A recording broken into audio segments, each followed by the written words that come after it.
Welcome to the DCTV News at Noon program. I'm Kendra Cook. Dolores County Broadcasting Network is the producer of DCTV with support from the Southwest Colorado TV Translator Association. If you have a news topic or event that you would like to see covered, give us a call at the studio. The phone number is 970-677-4119. Today's show runs Monday at noon and is uploaded to our YouTube channel and our DCTV News at Noon Facebook page to watch on demand. Today is September 16th, 2019. And now the news at noon. Reported in the Durango Herald with a photo courtesy of the San Juan National Forest, which no doubt everyone has by now seen and or smelled the smoke from their recent prescribed burns. Aerial ignition operations were conducted Sunday on 2 prescribed burns in the San Juan National Forest. Linda Parker, Public Information Officer on the burns with the U.S. Forest Service, said on Saturday ignitions were completed in 4 additional units on the Brockover prescribed fire located in the Turkey Springs, Brockover Mesa area in the Pagosa Springs Ranger District. That's about 900 acres of the 1,500-acre unit that was completed as of Saturday. In the Columbine Ranger District, fire managers completed 200 acres of a black line burn on the Pargrin prescribed fire located east of Bayfield in the Pargin Mountain Fawcett Gulch area. Aerial ignitions were being conducted for both prescribed burns on Sunday. And earlier this week, the Columbine Ranger District completed prescribed burns in the southern part of Vallecito Piedra area. A total of 1,394 acres were burned in the Vallecito Piedra area. The Columbine Ranger District will look for opportunities to construct prescribed burns in the northern portion of Vallecito Piedra into October. Those burns up near the East Pines that we could see here created a huge plume of smoke, and it was questioned all over Facebook as to the source of the smoke. Signs along Highway 491 told drivers not to call in the fire as it was a prescribed burn. It even affected attendees of the Telluride Brews and Blues Festival as the hazy smoke settled in over the revelers this past weekend. For all information on fires, you can visit INCIWeb, that's INCI Web, online at inciweb.nwcg.gov. And as reported in the Journal and all over the Four Corners on Facebook, a strange balloon-type object was spotted over Dove Creek and other towns, barely moving and hard to identify what it was. Many took photos and guessed it may be a weather balloon and not aliens. But after the Journal's report, further investigation brings up more questions than it might answer. The Journal story states that last Friday morning, it was still visible from Main Street in Cortez, but hovering in the northwestern corner of New Mexico, traveling at around 7 knots at an altitude of a little under 63,000 feet, that according to Flight Radar 24. The balloon belongs to the Tucson-based company Worldview Enterprises, and that was according to David Surfoss with the Cortez Flying Service. Russ Machin, manager of the Cortez Municipal Airport, said that they first noticed the balloon Thursday in southeastern Utah, and by Friday morning it had drifted above Mesa Verde. This balloon sighting comes about a week after locals may have noticed others in the area. NASA Columbia Scientific Balloon Facility, based out of Palestine, Texas, launches 4 balloon campaigns throughout the year, and one of which takes off out of Fort Sumner, New Mexico. The facility launches large unmanned research balloons for NASA centers and universities looking to conduct scientific experiments at high altitudes. There was a balloon in the Four Corners area as part of the Fort Sumner campaign, said the campaign manager Hugo Franco, but it has since been recovered. So following up on this balloon from Worldview Enterprises, an article from this past June in TheVerge.com with photo credit Travis Deloy at Mount Lemmon Sky Center, University of Arizona. This isn't your old weather balloon. They write that Worldview Enterprises, the company aiming to hoist payloads and people to high altitudes with giant balloons, has kept one of the vehicles afloat for the longest time yet. Back in June, the company announced that one of its payload-carrying balloons remained at high altitude for a consecutive 16 days before landing safely back on Earth. It's the latest milestone on Worldview's quest to keep a high-altitude balloon up for a full 60 days. The balloon vehicle that Worldview has been testing is the company's Stratolite system. The idea behind it is to create a vehicle that functions like a satellite without requiring an expensive rocket launched to orbit. Worldview's Stratolites are designed to leisurely float to an altitude between 50,000 and 75,000 feet. where they're meant to hover over the same patch of Earth for up to 2 months at a time. From that height, whatever payload or instruments the balloon is carrying can gather data of the same part of the surface continuously, similar to a stationary satellite in a high orbit. During the 16-day flight, Worldview was able to spend up to 8 days total in an area about 75 miles wide. It also demonstrated more precise station keeping, says Hartman, by spending 55 straight hours in a region 62 miles wide and also 6.5 hours in an area a little less than 6 miles wide. Staying within such a small area is crucial for the Stratolite system, as that capability could be useful for a number of different applications for customers, according to Hartman. He notes that such a system above Earth could be used by the military to aid certain missions operations, or the Stratolite could help monitor natural disasters like tornadoes and hurricanes and help with disaster relief, they say. Worldview isn't the only company looking to capitalize on the benefits of high-altitude balloons. Google's Project Loon is also hoping to use balloons to provide internet coverage from high in the sky, claiming it can keep its vehicles afloat for between 100 and 200 days. Worldview hasn't explicitly expressed any plans for providing internet coverage, but the company says it already has customers signed up and interested in the service. Additionally, Worldview's long-term goals also include sending people, not just instruments, high into the sky on a program called Voyager. Talk about your big brother or eye in the sky futuristic concepts.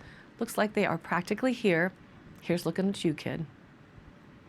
And reported by the Journal, 2 new Kinder Morgan carbon dioxide wells were recommended for approval by the Montezuma County Planning Department this past week. The wells are on private land southwest of Lewis. The GP28 well would be at the corner of Road 18 and Road T, and the GP30 well would be on Road 17 south of Road S. Kinder Morgan has obtained a mutually acceptable surface use agreement with the property owners. Pending final state and county approvals, the approximate start date for construction of the well pads is November 1st and is expected to take 40 days to drill and complete. For each site, construction will involve 7 equipment transport loads and 400 belly dump loads of gravel. After the initial surge of trucks, the rig will be moved in, which will consist of approximately 56 semi-trailer loads. I'm sure you'll be seeing those on the highway. County threshold standards for noise, dust, and traffic may be temporarily exceeded during construction of the well pad and during drilling. Minor amounts of H2S gas may occasionally be released during drilling as well. Kinder Morgan policy requires that all large trucks obey a 25-mile-an-hour speed limit on county roads, make complete stops at all controlled intersections, avoid use of engine brakes between 7 p.m. and 7 a.m., and exhibit courtesy to all neighbors in the area. Offenders are given 2 strikes prior to removal from the project. The wells would tie into nearby flow lines that lead to a separation facility at the Goodman Point plant, located 5.6 miles southwest of the well and north of Road N. Truck routes for well construction are County Roads U, 20, T, 17, 18, and S. As a result of public requests, Kinder Morgan began presenting improved maps showing the location of the wells and truck routes in relation to nearby Kinder Morgan infrastructure, roads, and towns. At the request of the Montezuma County Commissioners and residents, Kinder Morgan is planning to host public educational forums on the construction of wells, phases of the drilling process, and public safety protocols. As a result of a new state law, that SB 181, oil and gas companies must first obtain county permits for development projects before applying for state permits. Prior to the law, it could be done the other way around. And now let's take a look at our local weather.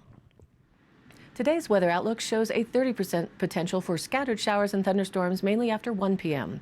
Otherwise mostly sunny with a high near 73 degrees. South-southwest winds 5 to 10 miles an hour with gusts as high as 20 miles an hour. Tonight, continued 30% chance for scattered showers and thunderstorms. Mostly cloudy with a low around 52 degrees. Those south-southwest winds 5 to 10 miles an hour become southeast after midnight, and we pick up the possibility for wind gusts to 20 miles an hour still. And then into Tuesday, a slightly increased chance for scattered showers and thunderstorms. Again, mostly sunny with a high near 72 degrees. South-southeast winds 5 to 15 miles an hour with gusts to 30 miles an hour. Tuesday's chance for precipitation currently shows 40%. Tuesday night, mostly clear with a low around 50. Southwest winds 5 to 10 miles an hour, and the winds could gust to 20 miles an hour. And then that clears out for Wednesday with a nice fall sunny day with a high near 74 degrees. South winds 5 to 15 miles an hour and we are still have those gusts in the afternoon as high as 30 miles an hour. Wednesday night, partly cloudy with a low around 51. And into Thursday, we're back with a 40% chance for showers and thunderstorms, mainly in the afternoon. Otherwise, mostly sunny and a high near 72 degrees. Thursday night, the chance for showers and thunderstorms continues into the evening with partly cloudy skies and a low around 46 degrees. And again, Friday, a slight chance for showers and thunderstorms carries over into the morning. Then a sunny day, but much cooler with a high only near 66 degrees.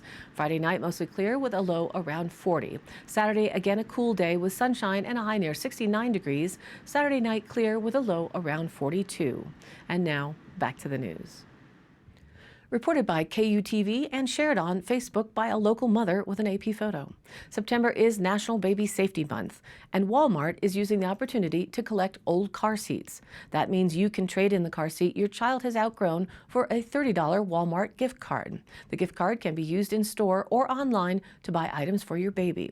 All car seats collected in this program will be recycled through TerraCycle, and each component will be diverted from the landfill. TerraCycle is a recycling business with a goal of creating less waste.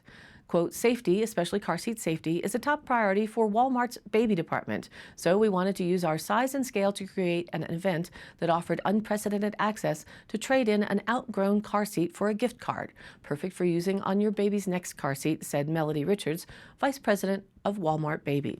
Sustainability is of equal importance to Walmart, so we're happy to work with TerraCycle, who will recycle every component of the car seats.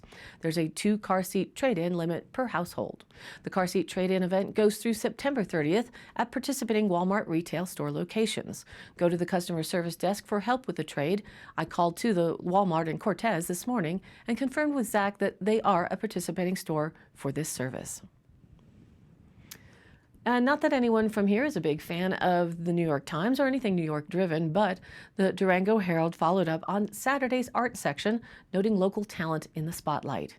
Yeehaw, yippee-ki-yay, the Bardee Wranglers Chuck Wagon made the cover of the New York Times art section's page C1 on Saturday. Photo by Jerry McBride of the Troubadours.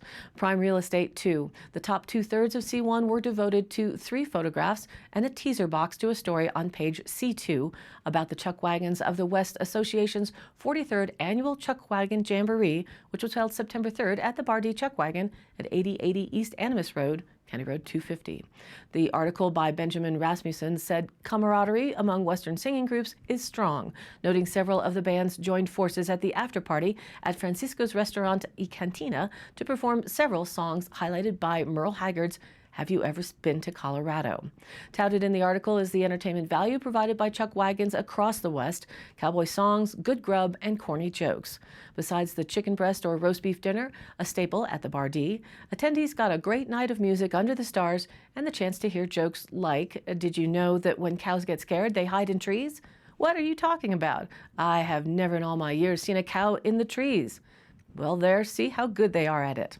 A previous Dove Creek resident, John Moore, moved east to join the group last year, and from the Dolores County Senior Center's reports on their trip last month to chow down on grub and enjoy the show, they all agreed they are top-notch entertainers and crowd pleasers worth the trip to Durango. This is your High Canyon Country Happenings. This Saturday, September 21st, is the Fall Color Ride for the Rock Poker Run in Dove Creek. Starting with registration at 9 a.m. at the Dove Creek Sinclair, enjoy donuts and coffee as any type of ride is welcome to sign up for $25 per hand. This is unlimited hands, and departure from the Sinclair will head up towards Rico and Telluride and stop in Placerville for a box lunch. With the colder days expected this week, there may be some brilliant color in the mountains. The ride will make stops to draw playing cards sealed in envelopes. It'll wrap up at the State Line Bar and Grill with door prizes and, of course, the winning poker hands determined. The funds raised for charity go to the local nonprofit Reaching Out to Community and Kids, aka The Rock. Music at the line will be live with VDJ Plus Ultra and Bunnyhead starting at 5 p.m. to rock it into the night. With food and drink specials all day Saturday, you can participate in the run and fun, or just come out for the fun at the State Line starting at 5 p.m. Hope to see you there. Up in Telluride, Saturday, September 21st, is the Mountains to Desert Ride 2019. Ride from the beautiful mountains of Telluride to the incredible desert landscape of Gateway, Colorado in the annual Just for Kids Foundation fundraiser for bicycles. Starts at 7:30 a.m. Choose your distance, 72 miles, 101 miles, 104 miles, or 132 miles. You can go online for more information at justforkidsfoundation.org. And in Memphis on the 21st, the studio tour Call for Artists starts at 10 a.m. to 5 p.m. in the Memphis Creative District. The tour is open to artists producing gallery quality work and who have a large enough body of work and a large enough studio space for a successful presentation. Artists must reside in the Memphis Valley or be showing at a local studio that meets these requirements. And I post all of these High Canyon Country happenings on our Facebook page, which is DCTV News at Noon, so you can look up the phone numbers and dates. We also upload the daily news to our YouTube channel, which you can search for with the same name, DCTV News at Noon.